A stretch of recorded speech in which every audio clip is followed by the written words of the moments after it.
दोस्तों, शेयरविम चैनल पर एक बार फिर आपका स्वागत है। दोस्तों, आज फिर एक कंपनी कह सकते हैं कि लोगों का पैसा ख़त्म करने वाली है।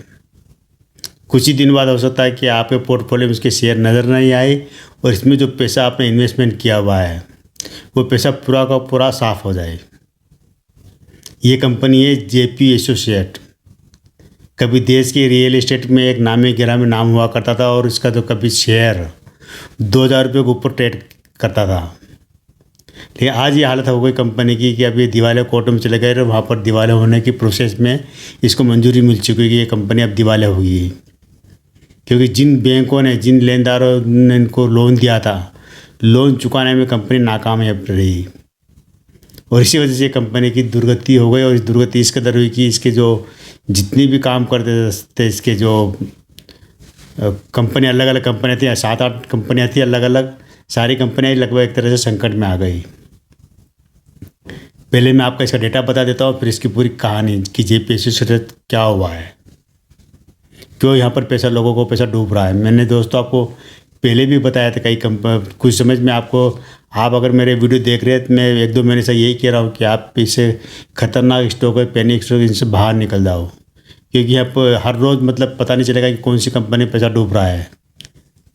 क्योंकि अब सरकार सख्त हो चुकी है और वापस वही सरकार रिपीट हो गई है जो कि जिन्होंने बैंकों में बहुत सख्त नियम लागू कर दिए कि जो भी कंपनी कर्जा नहीं दे रही, नहीं चुका पा रही, उनको ख़त्म करो। तो उसी की कड़ी में ये कंपनी भी जाने वाली है। तो डेटा इसका ये है कि अभी इसकी शेयर की प्राइस चल रही है 9 रुपये 50 पैसे के आसपास चल रही है।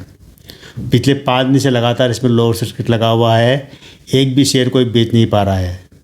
जो भी निकलना चाहता है निकल नहीं पा रहा है। इसमें 1 साल का हाई और लो देखेंगे हम तो करीब इसका 7.5 रुपये का लो रहा और 27.5 रुपये का हाई भी रहा है इसमें। तो उन लोगों ने समझदारी करी होगी जिन्होंने 25, 26 या 27 रुपये पर शेयर बेच के निकल गए होंगे बाहर। लेकिन जो लोग इसको लेकर बैठे होंगे वो अब फंस चुके कह सकते हैं। इसमें पूरे लाइफ टाइम का हाई देखेंगे तो आपको नज़र आएगा ये 1 रुपये का लो नज़र आएगा और 340 रुपये का हाई नज़र आएगा।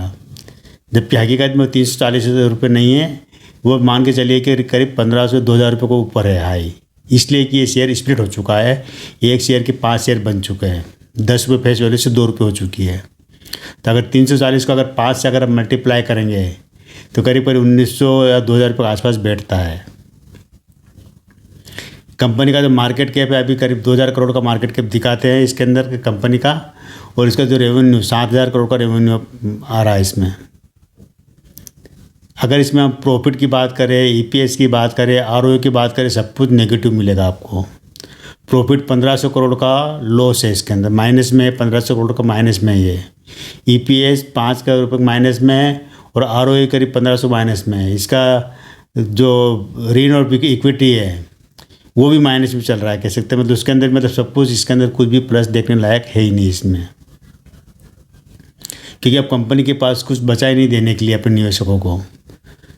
तो क्या हुआ था कि अभी इसमें जो पिछले 1-2 महीने से खबर चल रही थी कि इस कंपनी को जो लेनदार थे उन्होंने नोटिस भेजे थे, करीब 29,000 करोड़ का कर्जा इनके ऊपर है, जेपी एसोसिएट के ऊपर है। इसकी कई कंपनियाँ, जेपी पावर है, जेपी सीमेंट है, जेपी होटल है और कई तरह के व्यवसाय, अलग अलग बिजनेस है इनके। उसी में से ये क्या सारा जो एक parent company, JP associate parent company, इसके अंतर्गत ही सारी कंपनियाँ आती है। इसमें चाहे सीमेंट हो, चाहे पावर हो, चाहे ग्रीन एनर्जी हो, चाहे होटल इंडस्ट्री हो, सब इसी जेपी एसोसिएट के अंतर्गत ही आती है। लेकिन क्या है कि जेपी एसोसिएट अब ख़त्म होने वाला है। तो पिछले दिनों, काफ़ी दिनों से जो तकाजा कर रहे थे, जिन्होंने लोन दे रखा था, करीब 29,000 करोड़ का लोन इनके ऊपर बकाया चल रहा है। उसके अंदर इनको एक आदेश वो मिला था कि भाई करीब ये 5,000 करोड़ का ऋण चुकाने वाले थे, 4,900 समथिंग करोड़ का। लेकिन वो जो ऋण था वो चुकाने में भी नाकामयाब रहे पिछले दिनों ये। उसी वजह से क्या होता, जो निवेशक थे वो बुरी तरह हिल गए और निवेशकों ने मतलब आखिर में दिवालिया कोर्ट में इसको ले गए। जब दिवालिया कोर्ट में गई तो वहाँ पर क्या कि जो उसके निलंबित जो अधिकारी है, बोर्ड है जो इसका जेपी एसोसिएट का, उन्होंने अपील की थी। इसके अंदर जो अपील न्यायालय करने एनसीएलटी में एक प्रकोष्ठ है अपील, जहाँ पर आप अपील कर सकते हैं। तो वहाँ पर उन्होंने अपील की थी कि हम कर्जा चुका देंगे, हम कर्ज चुकाने के समाधान के लिए हम एक योजना बना रहे हैं। तो आप इस दिवालिया की जो कोशिश है इसको रोकिए, दिवालिया प्रक्रिया को आप रोकिए। लेकिन आखिर नहीं माना, जो अपीली न्यायाधिकरण ने इस बात को नहीं माना कि आप, क्योंकि पिछले कई बार नोटिस आ चुके थे इनको कर्जा चुकाने के लिए, और हर बार ये कर्जा चुकाने की बात तो करते लेकिन कर्जा नहीं चुका रहे थे। तो इस बार क्या कि फाइनल डिसीजन ले लिया कि आपको अब कोई मौका नहीं मिलेगा, कोई मौका नहीं दिया जाएगा। ऐसा आपको पता होगा कि एक बार उसमें भी हुआ था, जो श्रेय इंफ्रा में भी ये कहानी घटी थी कि वहाँ पे क्या होता, जब लोन देने वाले बैंक वगैरह जितने भी थे, उन्होंने कर्ज चुकाने के लिए बार बार नोटिस गए, ये गए, लेकिन जब सुनवाई नहीं हुई तो बाद में जब दिवालिया कोर्ट में गए तो वहाँ पे उसके मालिकों ने एक अपील पेश की थी कि हम कर्ज चुकाने के लिए तैयार हैं, लेकिन वहाँ पे उनकी सुनवाई नहीं की और आखिर में जो श्रेय इंफ्रा दिवालिया आउट हो गई है, सारा पैसा लोगों का डूब गया। और यहाँ भी फिर वापस वही सीन बनते हुए आ रहा है। ऐसे सीन कई बार उसमें बन चुके, आपको बता दूँ, जो कि फ्यूचर ग्रुप की कंपनियों में तो होता क्या है, होता कि जब जो कंपनी के मालिक वगैरह बैंकों से, प्राइवेट लेनदारों से, मतलब दुनिया भर के जो फाइनेंशियल कंपनियाँ होती, वहाँ से कर्ज उठा लेते भारी भरकम, और फिर जब वो बैंक वगैरह इनको नोटिस देते रहते हैं, वो कर्ज तो चुकाने के हामी तो भर देते लेकिन चुकाते नहीं हैं।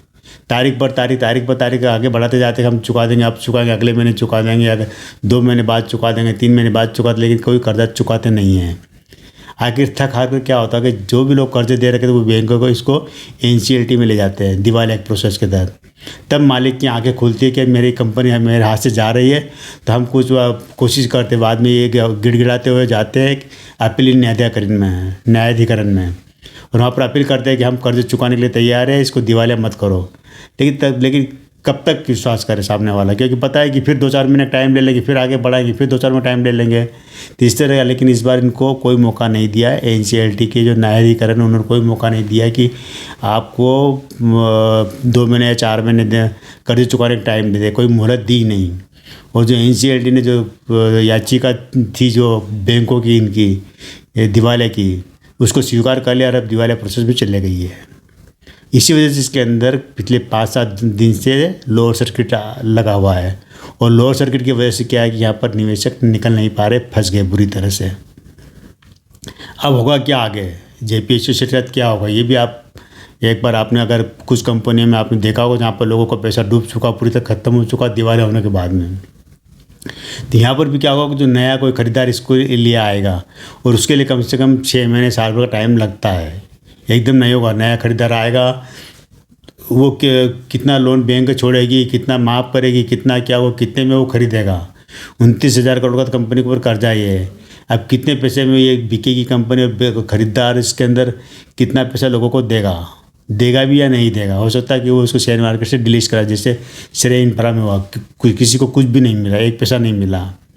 इसी तरह आप JVL एग्रो देख लो, या और भी कंपनी में, कई कंपनी में जो नया खरीदार आते हैं कुछ देते ही नहीं पैसा, वो बड़ा भारी वो सोचते क्यों दिया हम, तो वो देते ही नहीं पैसा, उनको कंपनी में कोड़ियों के दाम कंपनी बिक जाती है।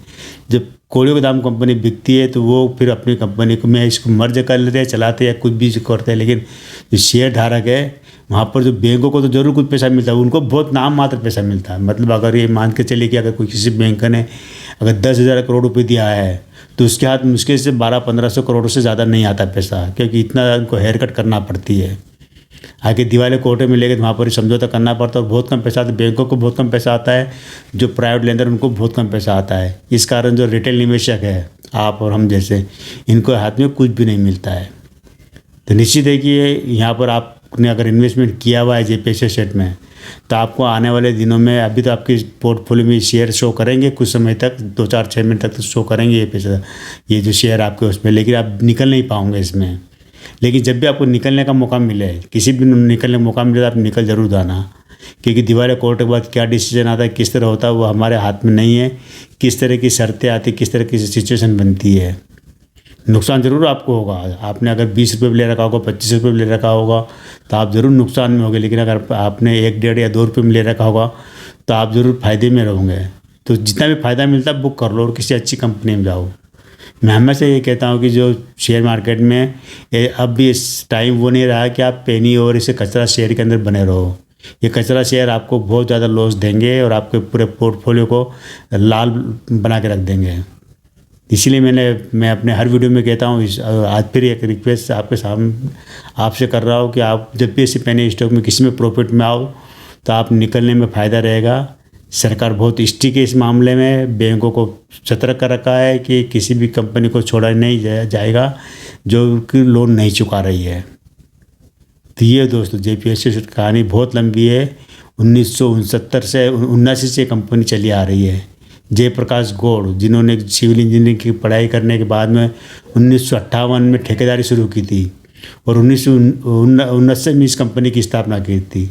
तब से इस कंपनी ने बहुत कमाई दी अपने शेयर धारकों को। बहुत बिजनेस भी ज़बरदस्त, पूरे देश में बिजनेस फैला था। देश की एक जानी मानी रियल एस्टेट कंपनी बन चुकी थी, लेकिन जितनी तेज़ी से आगे बढ़ी उतनी तेज़ी से ख़त्म भी हो गई। इसके नाम से बड़े बड़े प्रोजेक्ट है, जो चाहे वो जमुना एक्सप्रेस हाईवे हो या बड़े बड़े एक्सप्रेस हाईवे वो बनाए हैं, स्टेडियम बनाए, कई जो पावर बिजली घर बनाए इन्होंने, कई तरह के मतलब सीमेंट का कारोबार था इनका। तो एक होटल इंडस्ट्री वगैरह एक बहुत बड़ा ग्रुप बन चुका था ये जेपीएससी सेट। लेकिन कैसे थे कर्जा खा गया, कर्जा इस कंपनी को भी खा गया। तो ये दोस्तों आज केवल इतना ही। कल फिर मिलते हैं हम एक नए वीडियो के साथ, नई जानकारी से। तब तक चैनल पे बने रहिए, शेयर कीजिए, सब्सक्राइब कीजिए। आज केवल इतना ही। कल फिर मिलते हैं हम।